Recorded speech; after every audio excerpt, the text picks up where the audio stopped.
Change the sentences according to directions. নির্দেশনা অনুযায়ী বাক্যগুলো পরিবর্তন করো। Number 8. Once upon a time, there was a little girl named Tarin. Compound করতে বলা হয়েছে।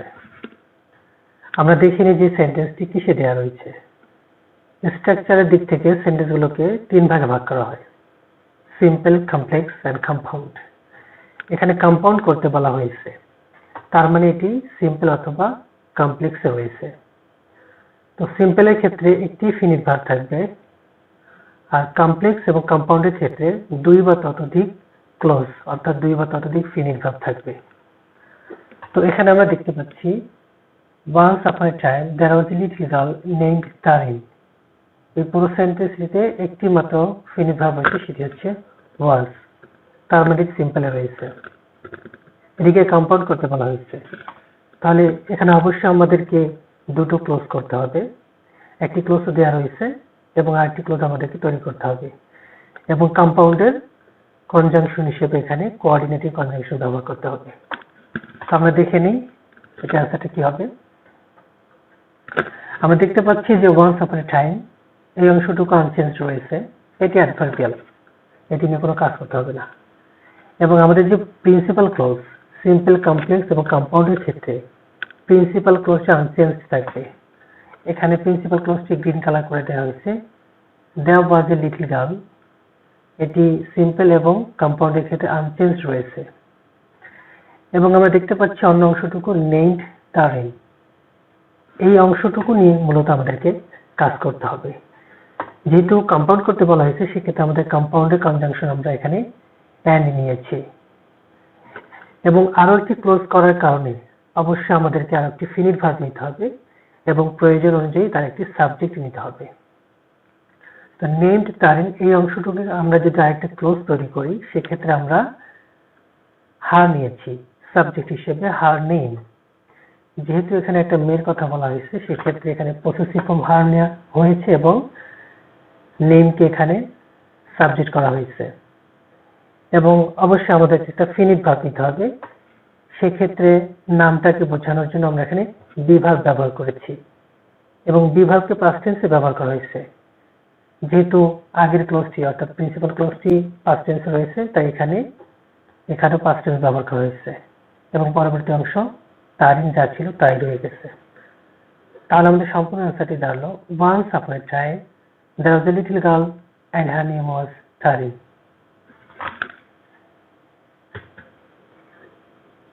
বি নাম্বারে দেওয়া রয়েছে though she was a nice little girl she was not an ordinary child. Simple করতে বলা হয়েছে, অর্থাৎ এটি কমপ্লেক্স অথবা কম্পাউন্ডে রয়েছে। তো আমরা দেখিনি এটি আসলে কমপ্লেক্সে রয়েছে নাকি কম্পাউন্ডে রয়েছে। কম্পাউন্ডের ক্ষেত্রে যেটি হয়, যে দুটি ক্লোজ থাকবে সেগুলো যুক্ত থাকবে এটি কোঅর্ডিনেটিং কনজাংশন দ্বারা। কমপ্লেক্সের ক্ষেত্রে একটি প্রিন্সিপাল ক্লোজ থাকবে এবং তার অধীনে এক বা একাধিক সাবঅর্ডিনেট ক্লোজ থাকবে। তো এখানে কনজাংশন হিসেবে দো ব্যবহার করা হয়েছে, এটি সাবঅর্ডিনেটিং কনজাংশন, কারণ এই কনজাংশন যুক্ত অংশ হচ্ছে though she was a nice little girl, এটি ডিপেন্ডেন্ট ক্লোজ অর্থাৎ সাবঅর্ডিনেট ক্লোজ, এবং she was an ordinary child এটি হচ্ছে প্রিন্সিপাল ক্লোজ। তো আমরা প্রথমে যেমনটা দেখেছি যে প্রিন্সিপাল ক্লোজটা আনচেঞ্জ রয়ে যায়, আমরা এই নাম্বার সেন্টেন্সে দেখেছি, এখানেও ঠিক তাই। Principal clause she was an ordinary child এখানে আনচেঞ্জ রাখা হয়েছে অ্যান্সারের ক্ষেত্রেও। তাহলে আমাদেরকে মূলত যেটি করতে হবে সেটি হচ্ছে যে এখানে যে সাবঅর্ডিনেট ক্লোজটি রয়েছে সেটা আমাদেরকে চেঞ্জ করতে হবে। তো সিম্পলের ক্ষেত্রে আমরা জানি যে একটি ফিনিট ভার্ব থাকবে, সেক্ষেত্রে অন্য ক্লোজের যে ফিনিট ভার্ব সেগুলোকে নন ফিনিট আকারে লিখতে হবে। তো আমাদের প্রিন্সিপাল ক্লোজ হচ্ছে she was not an ordinary child, এটা আনচেঞ্জ রয়েছে। আর সাবঅর্ডিনেট কনজাংশনে যেটা রয়েছে subordinate clause though she was a nice little girl, এখানে আমরা দেখতে পাচ্ছি যে কনজাংশন দো রয়েছে। এক্ষেত্রে রুল হচ্ছে যদি দো বা অলদো থাকে, সেক্ষেত্রে সিম্পলি আমাদের ইন স্পাইট অফ নিতে হবে, আমরা তাই নিয়েছি। এবং বলেছিলাম যে সিম্পলের ক্ষেত্রে অন্য যে ফিনিট ভার্বগুলো থাকবে সেগুলোকে নন ফিনিট করতে হবে, সেক্ষেত্রে ওয়াজ আমরা বিং করেছি। ওয়াজ হচ্ছে বিভাগ, সেক্ষেত্রে আমরা এটাকে নন ইনফিনিটিভ হিসেবে বিং করেছি, অর্থাৎ আইএনজি যোগ করতে হবে। আইএনজি যোগ করার সময় অবশ্যই ভাবটাকে বেস ফর্মে নিতে হবে। যেহেতু নন ইনফিনিট ভাবে সাবজেক্ট প্রয়োজন নাই, তাই এখানে সেটা তুলে দেওয়া হয়েছে এবং অন্যান্য যে অংশ সেটি আনচেঞ্জ রয়েছে। তাহলে আমাদের আনসারটি দাঁড়ালো, in spite of being a nice little girl, she was not an ordinary child. Question number 3. She passed her time in reading and writing. Interrogative করতে বলা হয়েছে।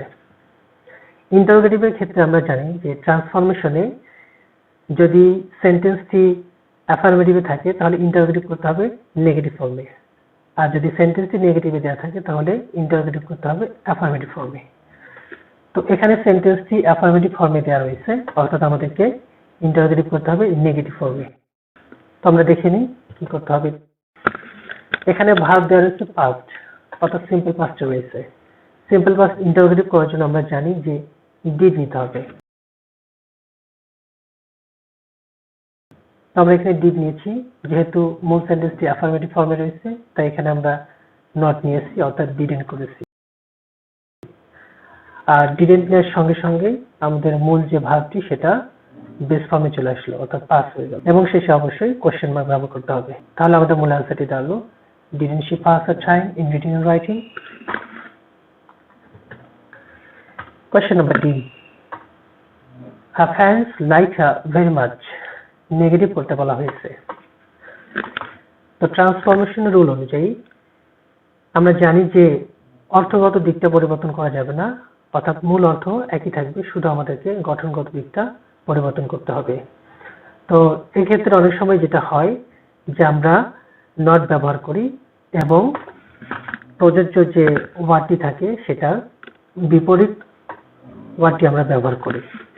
আমরা দেখে নিই এটা কি হবে। এখানে দেওয়া আছে her fans did not dislike her at all. আমরা দেখতে পাচ্ছি যে কারণে পরিবর্তনটা আসে সেটার কালারটা একই দেওয়া রয়েছে। এখানে আমাদের ভাব ছিল লাইট, তো আমরা এটাকে ডিড নট করেছি। যেহেতু আমরা এখানে নট নিয়েছি সুতরাং লাইকের অপোজিট ওয়ার্ড ডিসলাইক নেওয়া হয়েছে। আর একটি পরিবর্তন লক্ষ্য করতে হবে, সেটা হচ্ছে এখানে ভেরি মাচ রয়েছে। ভেরি বা ভেরি মাচ যদি থাকে সেক্ষেত্রে আমাদেরকে নেগেটিভে অ্যাট অল ব্যবহার করতে হবে। সো আমাদের আনসারটি দাঁড়ালো, her parents did not dislike her at all. এই নম্বর কোশ্চেনটা, everyone praise her, প্যাসিভ করতে বলা হয়েছে। অ্যাক্টিভ থেকে প্যাসিভ করার সময় আমরা মূল যে বিষয়টা জানি যে অ্যাক্টিভে যেটা অবজেক্ট, প্যাসিভে সেটা সাবজেক্ট করতে হবে, এবং যেটা সাবজেক্ট সেটাকে অবজেক্ট করতে হবে, অর্থাৎ এজেন্ট করতে হবে। সেক্ষেত্রে তার আগে প্রিপোজিশন আমরা বাই ব্যবহার করি সাধারণত। আর মূল ভাবটা পাস্ট পার্টিসিপল ফর্মে চলে যাবে এবং তার আগে টেন্স ও পার্সন অনুযায়ী অক্সিলারি ভার্ব নিতে হবে। আমরা দেখি এটা আসতে কি হবে। এখানে আমাদের অ্যাক্টিভ সেন্টেন্সের অবজেক্ট ছিল হার, সেটাকে আমরা সাবজেক্ট করেছি শি, অর্থাৎ হারের সাবজেক্টিভ ফর্ম হচ্ছে শি। তারপর আমাদের এখানে ভার্ব ছিল প্রেজড, এটা সিম্পল পাস্টে রয়েছে, সেক্ষেত্রে আমাদেরকে অক্সিলারি ওয়াজ অথবা ওয়াই নিতে হবে। শির সাথে ওয়াজ হবে এবং প্রেজড V3 হচ্ছে, অর্থাৎ পাস্ট পার্টিসিপল ফর্ম হচ্ছে প্রেজড, সেটা নিয়েছি। এরপর হচ্ছে আমাদের সাবজেক্ট ছিল এভরিওয়ান, সেটাকে আমরা এখানে এজেন্ট করেছি এবং তার আগে অবশ্যই আমাদের একটা প্রিপোজিশন বাই নিতে হবে। সুতরাং আনসারটি হলো she was praised by everyone.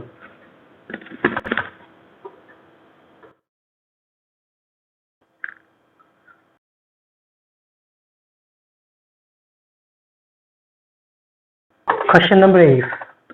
She was very attentive to her study.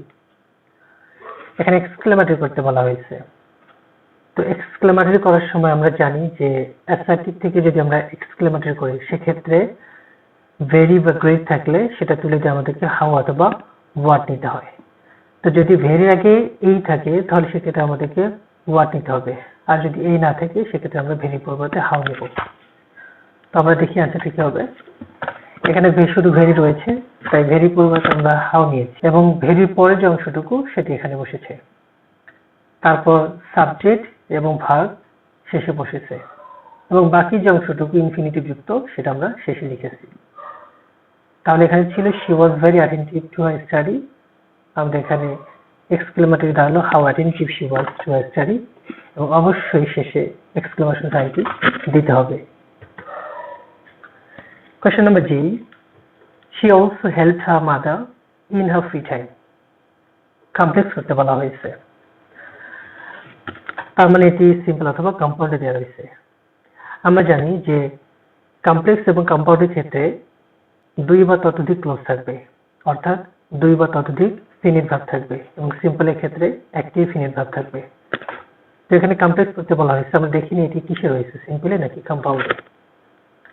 she also helped her mother in her free time, এখানে শুধুমাত্র একটি ফিনিট ভার্ব রয়েছে, সেটি হচ্ছে helped, অর্থাৎ এটি সিম্পলে রয়েছে, আমাদেরকে কমপ্লেক্স করতে হবে। সেক্ষেত্রে অবশ্যই আমাদেরকে দুটি ক্লোজ করতে হবে এবং কমপ্লেক্সের জন্য একটা সাবঅর্ডিনেটিং কনজাংশন ব্যবহার করতে হবে। তো সিম্পল, কমপ্লেক্স এবং কম্পাউন্ডের ক্ষেত্রে আমাদের সুবিধা যেটি প্রথমে আমরা পাই সেটি হচ্ছে যে প্রিন্সিপাল ক্লোজটি আনচেঞ্জ থাকবে। তো এখানে principal ক্লোজে she also helped her mother, এই অংশটুকু আনচেঞ্জ রয়ে যাবে। আমরা একটা কালার করে দেখিয়েছি গ্রিন কালারে, যে এই অংশটুকু অপরিবর্তিত রয়েছে। এখন আমাদেরকে যেটি করতে হবে যে অন্য যে অংশটি এটিকে আমাদের আরেকটি ক্লোজে রূপান্তর করতে হবে। আরেকটি ক্লোজ করতে গেলে অবশ্যই আমাদেরকে আরেকটি ফিনিট ভার্ব নিতে হবে এবং সে অনুযায়ী একটা সাবজেক্ট নিতে হবে। আর কমপ্লেক্সের জন্য আমাদেরকে সাবঅর্ডিনেটিং কনজাংশন ব্যবহার করতে হবে।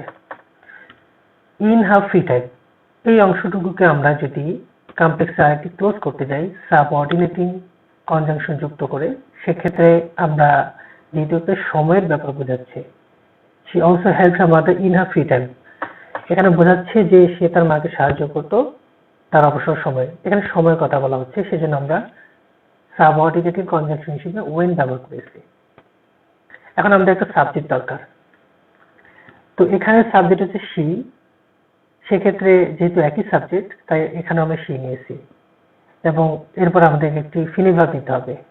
তো আমরা এখানে হ্যাড নিয়েছি, কারণ যেহেতু তার সময় থাকার সাপেক্ষে সে তার মাকে সাহায্য করত, সেক্ষেত্রে আমাদেরকে হ্যাভ ভার্বটি ইউজ করতে হবে। এবং হ্যাভ ভার্বটি এখানে পাস্ট ফর্মে ইউজ করা হয়েছে, কারণ প্রিন্সিপাল ক্লোজটিতে যে ভার্ব হেল্প সেটি পাস্ট ফর্মে রয়েছে, তাই এটির সঙ্গে সমন্বয় রেখে আমরা এখানকার ভার্বটি পাস্ট ফর্মে করেছি, এবং বাকি যে অংশ সেটি অপরিবর্তিত রয়েছে। তাহলে অ্যান্সারটি দাঁড়ালো she also helped her mother when she had free time. Question number 8, she never told a lie, interrogative করতে বলা হয়েছে। আমরা জানি যে ট্রান্সফরমেশনের ক্ষেত্রে ইন্টারোগেটিভ করতে গেলে, অর্থাৎ অ্যাসার্টিভ থেকে যদি আমরা ইন্টারোগেটিভে যাই, সেক্ষেত্রে একটা জিনিস মাথায় রাখতে হবে, যদি মূল সেন্টেন্সটি অ্যাফার্মেটিভ ফর্মে থাকে তাহলে ইন্টারোগেটিভ করতে হবে নেগেটিভ ফর্মে, আর যদি মূল সেন্টেন্সটি নেগেটিভ ফর্মে থাকে তাহলে ইন্টারোগেটিভ করতে হবে অ্যাফার্মেটিভ ফর্মে। তো এখানে she never told a lie, এই সেন্টেন্সটি নেগেটিভ অর্থ প্রকাশ করে, অর্থাৎ সে কখনো মিথ্যা বলতো না। নেভার থাকার কারণে এটি নেগেটিভ অর্থ প্রকাশ করছে, অর্থাৎ আমাদেরকে ইন্টারোগেটিভ করতে হবে অ্যাফার্মেটিভ ফর্মে। আমরা দেখে নিই কি করতে হবে। কি এখানে ভার্ব টোল্ড সিম্পল পাস্টে রয়েছে, এর জন্য আমাদেরকে ইন্টারোগেটিভ করার জন্য শুরুতে ডি নিতে হবে। আমরা নিয়ে নিলাম, এরপর সাবজেক্ট she যা ছিল তাই বসালাম, আর নেভার থাকলে এটিকে আমাদেরকে এভার করতে হবে, আমরা তাই করেছি। এবং টোল্ডের বেস ফর্ম টেল ব্যবহার করেছি, যেহেতু ডিড ব্যবহার করেছি সেক্ষেত্রে পরবর্তী যে মূল ভার্ব সেটি অবশ্যই বেস ফর্মে ব্যবহৃত হবে, এবং বাকি যে অংশ সেটি আনচেঞ্জ রয়েছে, এবং অবশ্যই শেষে কোশ্চেন মার্ক নিতে হবে। তাহলে কি হলো, she never told a lie, interrogative হবে did she ever tell a lie. Question number 9, she was one of the most intelligent girls in the school, positive করতে বলা হয়েছে, অর্থাৎ এটি ডিগ্রি চেঞ্জ করতে হবে। ডিগ্রি তিন প্রকার, পজিটিভ, কম্পারেটিভ, সুপারলেটিভ। এটি পজিটিভ করতে বলা হয়েছে, অর্থাৎ দেয়া রয়েছে কম্পারেটিভ অথবা সুপারলেটিভে। আমরা দেখিনি এটি কিসে দেয়া রয়েছে। খেয়াল করে এখানে অ্যাডজেক্টিভ ইন্টেলিজেন্ট, এবং তার আগে মোস্ট রয়েছে, এবং তার আগে দা রয়েছে। সুপারলেটিভ ডিগ্রির ক্ষেত্রে দা ব্যবহৃত হয়, যেহেতু এখানে দা রয়েছে আমরা বুঝতে পারছি এটি সুপারলেটিভ রয়েছে, আমাদের কিন্তু পজিটিভ করতে হবে। তো এখানে একটি রুল কাজ করবে, সেটি হচ্ছে যদি সুপারলেটিভ ওয়ান অফ দা থাকে সেক্ষেত্রে পজিটিভে ভেরি ফিউ ব্যবহার করতে হবে। যেহেতু এখানে ওয়ান অফ দ্য রয়েছে তার পরিবর্তে আমরা ভেরি ফিউ নিয়েছি। ভেরি ফিউ অবশ্যই সেন্টেন্সের শুরুতে বসবে। ভেরি ফিউর পরে আমাদেরকে এখন নিতে হবে অ্যাডজেক্টিভের পরের যে অংশটুকু গার্লস ইন স্কুল সেটি। তাহলে very few girls in school এই পর্যন্ত আমাদের মূলত সাবজেক্ট হয়ে গেল। এখন আমাদেরকে নিতে হবে ভার্ব। আমরা দেখি এখানে ভার্ব কি রয়েছে, ওয়াজ।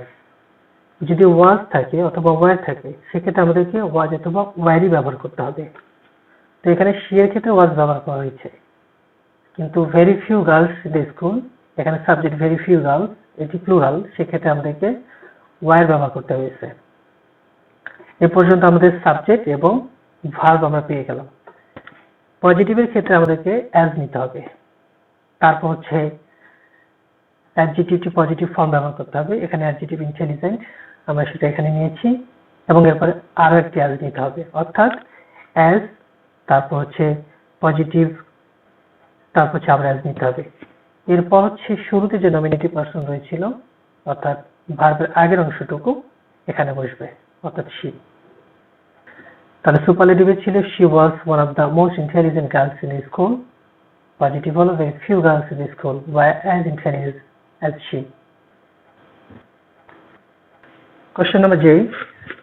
She worked hard to shine in life. Complex করতে বলা হয়েছে, অর্থাৎ সিম্পল অথবা কম্পাউন্ডে দেওয়া রয়েছে। দেখিনি আসলে কিসে রয়েছে। She worked hard to shine in life.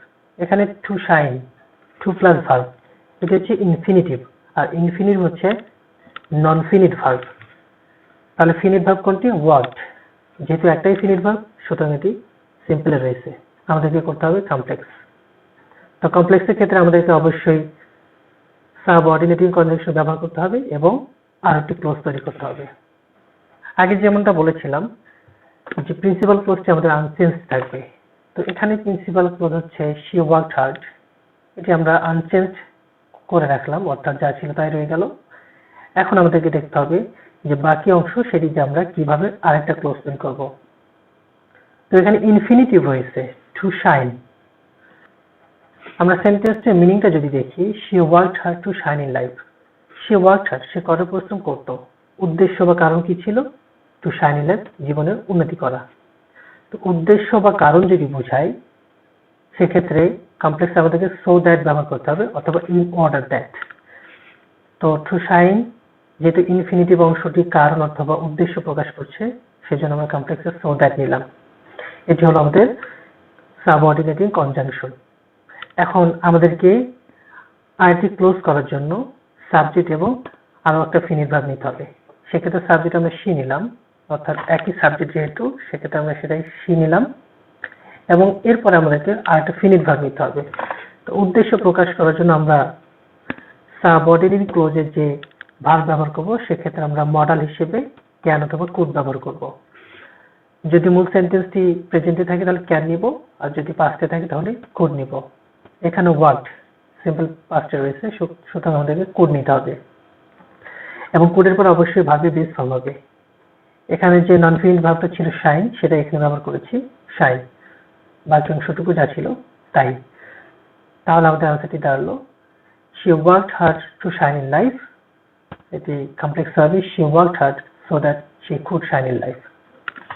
এটিকে আমরা আরো একভাবে লিখতে পারি, সবকিছু ঠিক থাকবে, শুধু সো দ্যাট এর পরিবর্তে আমরা এখানে ইন অর্ডার দ্যাট ব্যবহার করতে পারি। যেহেতু উদ্দেশ্য বা কারণ বোঝাচ্ছে সেক্ষেত্রে আমরা সো দ্যাট অথবা ইন অর্ডার দ্যাট ব্যবহার করতে পারি। বাকি সবকিছুই আনচেঞ্জ থাকবে। আমরা চাইলে কুড এর পরিবর্তে মাইট কে ব্যবহার করতে পারি।